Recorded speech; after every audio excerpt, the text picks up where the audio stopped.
What's up out there? In this video, I would like to do a bit of an FAQ for the SPT mod. I know I had a ton of questions on how it worked, how you upgraded it, what buttons do what inside the game. There was a whole bunch of different things. So I figured I would put together a list of what I thought were reasonable questions, probably things that other people are interested in too. So that's what this video is. I am no expert with SPT mod. This is based on the research and experience that I've had with it. Your mileage may vary. If you install different mods, you may have interactions that are different. You may have conflicts that are different. I don't know. It's difficult to put all that together, but I wanted to relay the experience that I've had with what I've done so far. So here we are. And also check the comment section for any kind of updates or corrections or whatever, in case I get something wrong or there's a little bit of more information that needs to be pushed out. Anyway, the first thing I wanted to talk about is actually obtaining SPT mod and any additional mods that you would like, and my experience with this so far. Now you would go to this page here, which is the main homepage for SPT mod. They've got a big disclaimer on there. This thing, I don't know what it runs on, but sometimes it's a little slow to load. Sometimes this search box does not work. It is working at the moment, but I've had times where I've looked literally at words right here and started typing and it didn't search. You'll see the reason this becomes a problem is you may be watching somebody else's video, and this is where I've gotten into the issue. They'll tell you that the ODT mod or something like that. This is not the one that it supports ODTs. So there is a mod called ODT that I don't remember if it's from here or not, but I've had difficulty finding that certain mods. Like I'll watch somebody else's video that they recommend a bunch of mods, and I'll go in here and I'll search for it and I can't find it. The best luck that I've had for actually finding other mods that are not on this front list here is through Google. And that gives you a couple of things. If you click on like a mod's graphics right here, it just downloads the mod. It doesn't take you to the mod page. So if you go through Google, you will also find the mod page, which gives you a whole ton of other information, what version it's on, how to install it, any FAQ it has for that. In the case of like Sane here, you get recommended mods that work with it, what to do for support, mod compatibility, things like that. Performance and stuttering, so a little troubleshooting and stuff like that. What I've done is gone out to Google, searched up each individual mod, and then bookmarked this page for it. I know you can get the download from it off the front page here for an easy download, but to get the actual mod for any additional information, compatibility issues, things like that, I've just Google searched it, bookmarked it, and that way I can come back. As far as actually installing the mod goes, once you've gotten SPT mod, you just download the installer to your local machine. There's a manual install option. I don't know why you would want to do that. The automated installer works a lot better. You double click it, you'd give it a folder on your hard drive. I think this is basically how it is. Next, finished, and then it's done. What it does is it installs to a separate folder outside of the BSG Escape from Tarkov installation. So I've got like mine on D drive or whatever, and I just called it DSPT or something like that. You have to have your Escape from Tarkov installation installed first, and then you run the SPT installer. It will actually install all of its own files and then reach over into the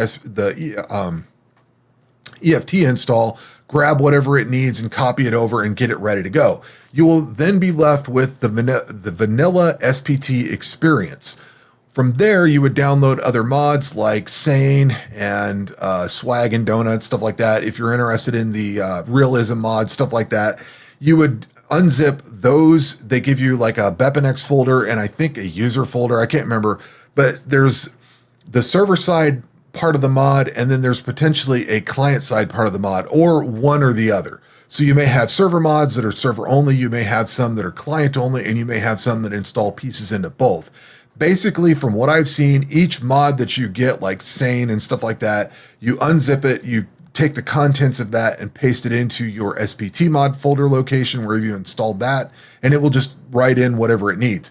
Typically, the mods are installed in their own folder, so if you download Sane, it's going to have its own folder and things like that. So cleaning up the mod is as simple as going into the BepInEx or user folder, deleting out whatever remnants it has, and that's it. And then you're just left with SPT mod by itself or whatever mods you've got installed. So it's not that hard of a process. Upgrading the actual SPT mod itself from, I'm on 3.8.3 now.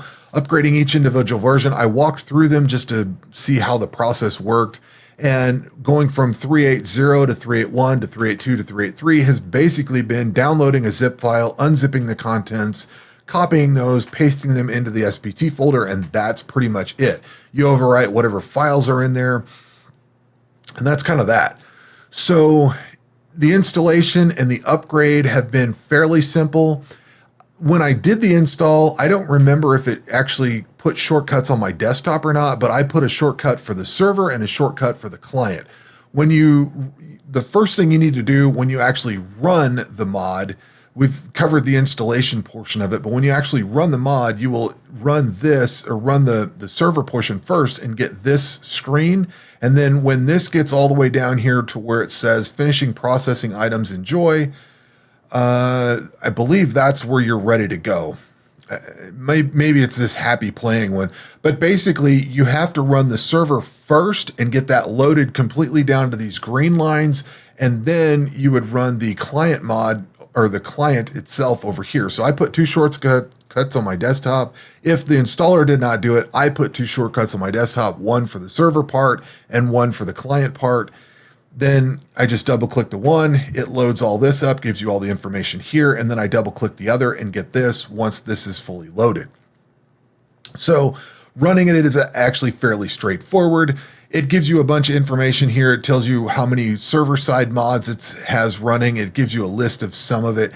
It's not going to include everything because I don't think like the waypoints, waypoints is actually a mod. Big Brain is actually a mod, but those are used by Sane, and you will not see those listed on here. So there may be more mods that you've installed that don't show up here. It's a little misleading, but I don't think it's terribly important. And then there's some other things that are just like client-side mods that don't show up on the list at all. And I was kind of wondering how you actually determined if a mod was working or not, which we'll talk about in the actual mods here in a second. But so you load the server, you load the client, and then once you get to the client, you'll get to this part here. At this point, it looks like it wants a username to log in or register. Basically, you just enter anything you want. You hit the login button. It's going to ask you which edition you want to try.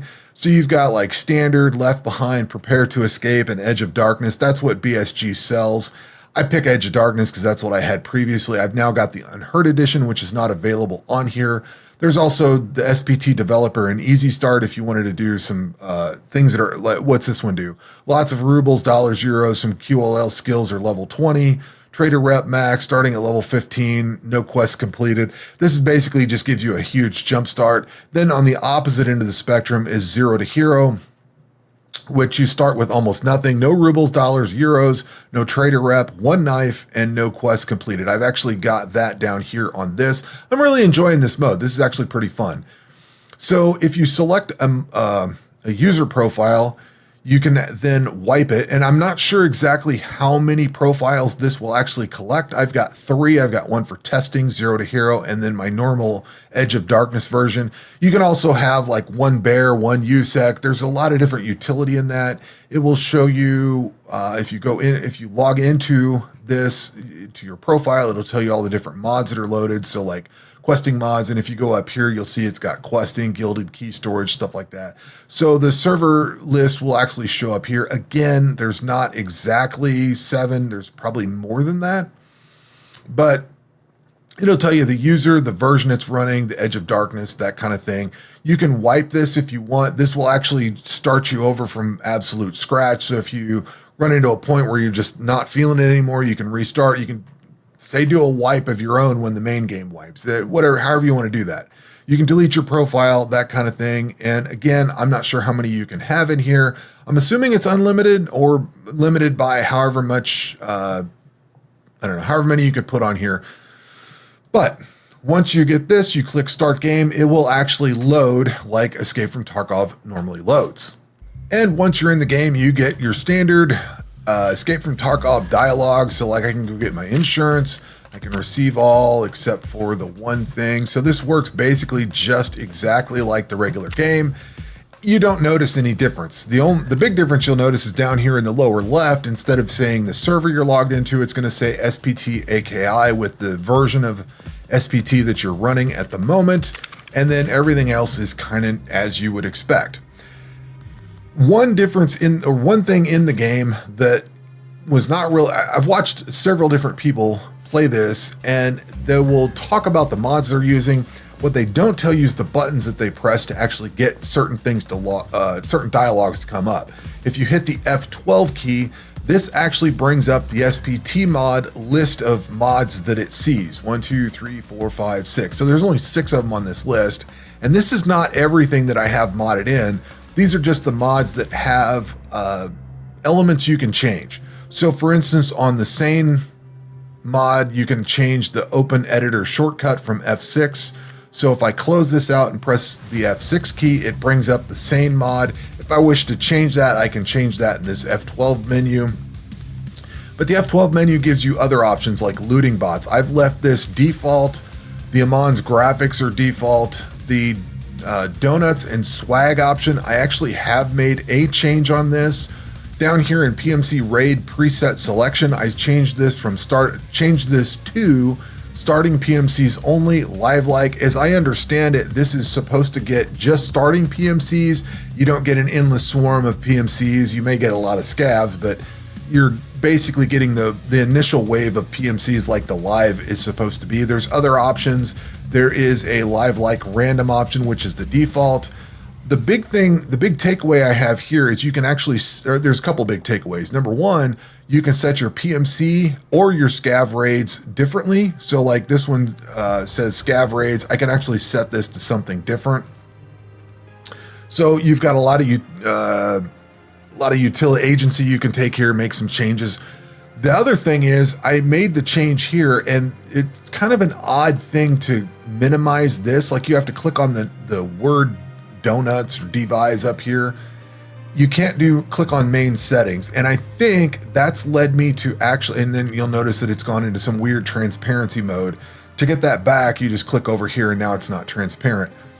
The reason this became important is I was trying to minimize this. I think this is what happened. I made this change here, and then I probably clicked this donuts on or off button, and I actually disabled this so no AI was spawning.